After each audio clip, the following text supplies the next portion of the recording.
el tema del transporte, pero hoy se conoció una medida cautelar muy importante con respecto al DNU de Javier Milei. Y acá de vuelta vamos a tratar de evitar cualquier tipo de tecnicismo para explicarte de la manera más fácil y didáctica posible qué significa que un juez haya decidido que hay parte del DNU de Milei que no se va a aplicar, que es la parte referida a la reforma laboral. Tenemos una placa para ir desgranando punto por punto y entenderlo.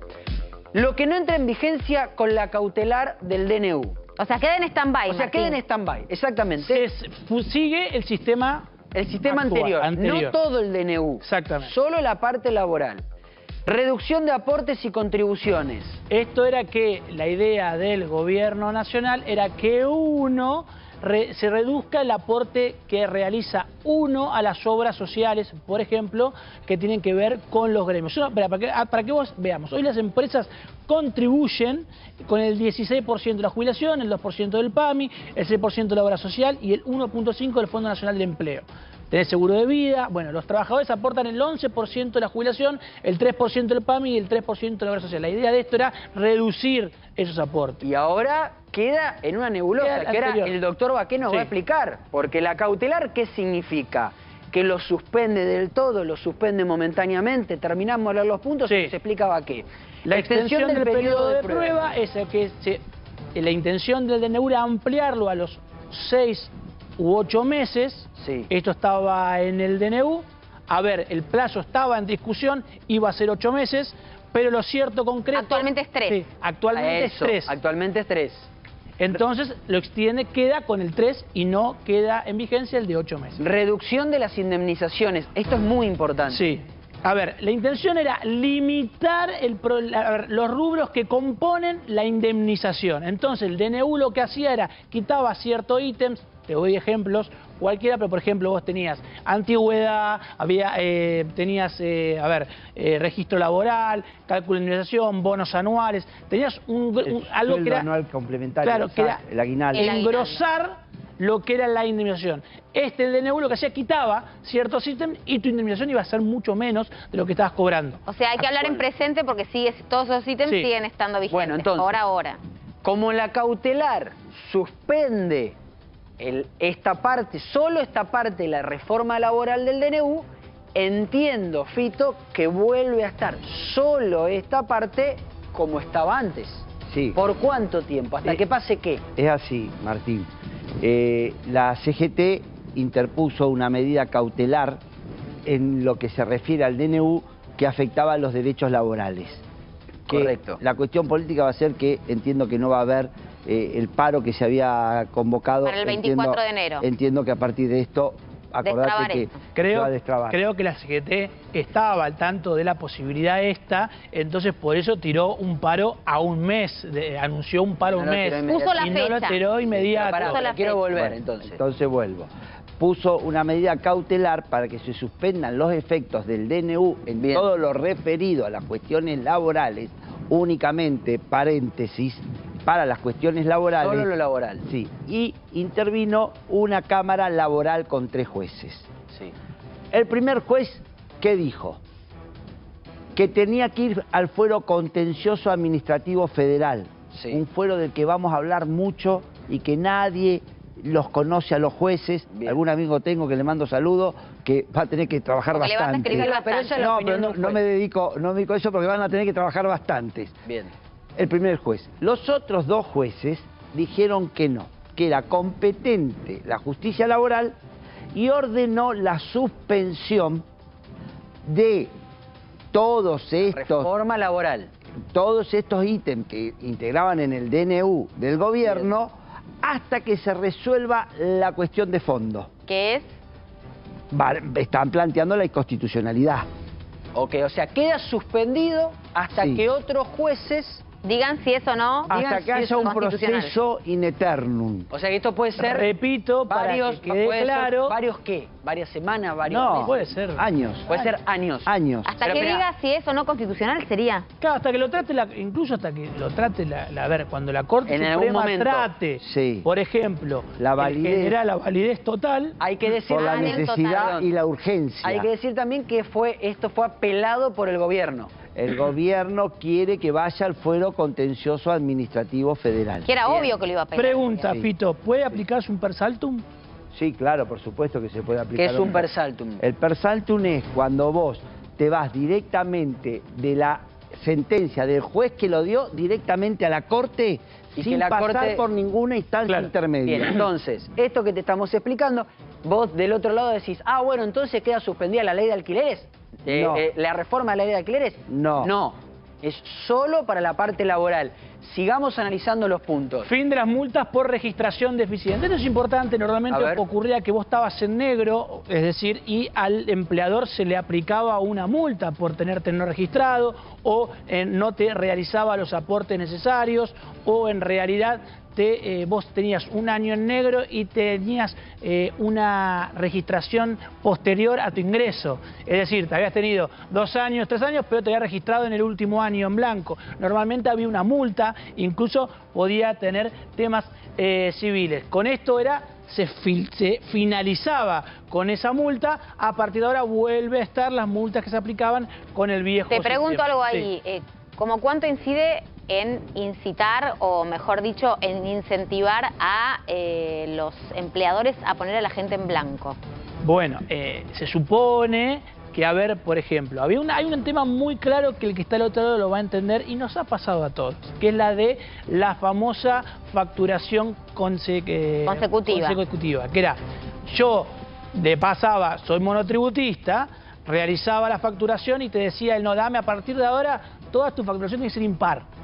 Entonces vos tenías que terminar facturando a, no sé, a un tío, un peso, para que la siguiente factura sea impar, y con eso, supuestamente, el empleador decía, no tengo relación... Porque no hay una correlatividad. Claro, es decir, yo le presto servicios a otras personas, Bien. entonces no hago mi full time con esta empresa. Déjame hacer un per saltum nuestro acá. Quiero ir al fondo de cese laboral. Bueno, ese punto sí. me parece que es el central. ¿Qué es el fondo de cese laboral? Sí. Lo explico brevemente y ya te doy a vos, Sí, Juan, no, que tenés el detalle. Como se usa en la UOCRA o en la construcción, que cuando despiden a alguien no cobra una indemnización, sino que cobra, o mejor dicho, cobra su indemnización, una especie de seguro en realidad, del fondo del cese laboral. Algo a lo que había adherido Cavalieri de Comercio. Y gastronómicos. Y en la gastronómico última de Barrio semana. Nuevo. Ahora, esta situación queda suspendida por lo menos hasta que se trate, ¿es así? Se mantiene el mismo sistema anterior y esto era, a ver, esto tenía que ser regido a través del convenio colectivo, no era antojadizo, la UOCRA lo hace de esa manera, es un fondo que aportan los propios gremios y las empresas también. Entonces, es una especie de conjunto para ese seguro. Claro, yo le pregunto al doctor, porque sí. incluso en campaña el propio actual presidente Javier Milei mencionaba que se había reunido, y lo daba como ejemplo, ¿no?, lo que sucede en la UOCRA. Desde otra campana, lo que contraargumentan, y por eso le pregunto al doctor, es, bueno, pero no es lo mismo aplicar esto a un gremio como la UOCRA, que trabaja por ejemplo, una obra y eso termina, que hacerlo a otros tipos de rubros donde efectivamente es todo continuo. Bueno, ¿Eso es un esa la punto o no? cuestión. Sí, la UOCRA lo tiene. Primero que no es que los patrones en la UOCRA son mejores personas que aquel que tiene en comercio, sino que le va depositando el 8% de su sueldo equivalente en un fondo para que cuando termina de trabajar lo pueda cobrar. Y al punto tal que a los 2 meses dice, bueno, me despedís, cobro para que no se me desvalorice la plata, Claro. y vuelvo a trabajar de nuevo. Hay actividades, vamos a suponer, en una empresa constructora de autos. No tiene razón de ser este fondo de cese laboral. Ahora, hay ¿Cuántos pequeños comercios hay, Martín, que abren y a los 6 meses cierran y ese empleado se queda sin cobrar su indemnización porque era una SRL que iba a un juicio a 1000 años? Se queda ahí trabado y nunca más. Se queda trabado. Entonces, hay actividades que el gobierno tiene razón. Pequeños negocios gastronómicos que abren, que tienen pocos empleados. O sea, sería una cuestión de escala para la empresa. Yo creo que es una cuestión de escala para que el trabajador no se quede sin cobrar o después se quede a un juicio a 4 años, porque el de la UOCRA no se queda con juicio. Claro. Cobra su indemnización, inmediatamente es despedido. Bien, sigamos con los puntos de la placa que estábamos marcando, porque repetimos, una medida cautelar suspende a pedido de la CGT los puntos del DNU referidos a la reforma laboral. Todas las demás continúan, porque el DNU está en vigencia. Hay uno muy importante que es la desindexación de los intereses por indemnizaciones, que era cuando vos tenías una indemnización, lo que pretendía esto era evitar que los intereses en las indemnizaciones por despido se actualicen según la inflación. A ver, lo que tardaron en pagarte, esos intereses iban trabajando e iban corriendo a la par de la inflación. Bueno, con este DNU se evitaba eso, es decir, y es más, vos pensás esto, con la inflación que tiene la República Argentina y lo que tardan los juicios laborales en la República Argentina, ibas a terminar perdiendo. Porque es decir, con este sistema no ibas a poder actualizar nunca el monto. Se modificó eso, se cambió y ahora obviamente con la medida cautelar se vuelve al sistema actual. Nos queda una más, cuota solidaria.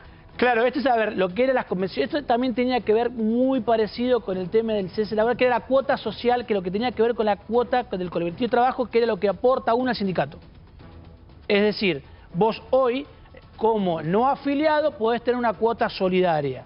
Entonces la idea era que todo sea cuota solidaria y que a vos no se te descuenta de tu sueldo. Eso me parece... No, no es así.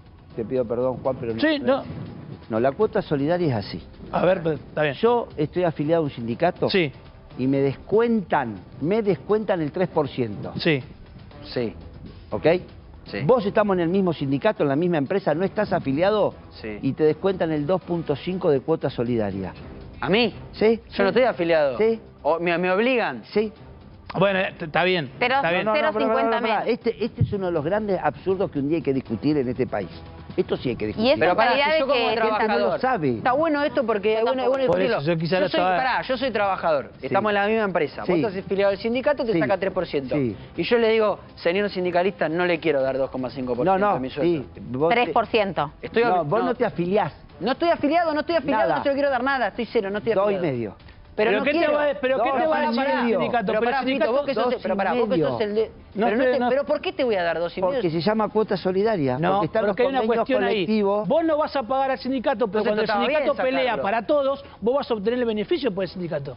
Pero yo no soy afiliado. No quiero que me no, bueno, porque pero también no tiene proporción. O sea, estoy obligado. No, está bien. Tiene proporción, relación. Que es cierto que cuando el sindicato pelea por los derechos y consigue un aumento en la paritaria, es para todos, para vos y para mí. No lo sé. Pero, cuando... lo sé. Eso quiere decir, lo sé. Ahora, hay que ver la cuota solidaria, porque hay sindicatos que tienen 3, y mira que yo soy pro trabajador y pro agrupaciones sindicales, pero no puede tener lo mismo, falta proporción, racionalidad. Por eso me decís, che, el 1% de cuota solidaria para el trabajador, te digo, perfecto. O sea, el 2,5 al 3, que hay sindicatos que sí que tienen el 1 y el 3 al que se quiera afiliar. Hay sindicatos que sí. Acá lo que es porque hay sindicatos que cobran más de cuota solidaria que de cuota sindical. Que el cuota sindical. Sí. Bueno, esto es lo que... No lo escuchaba hasta recién, Flor querida, ahora sí, ahora ya te escucho. Esto es lo que se retrotrae a como era antes del DNU porque ha quedado suspendido.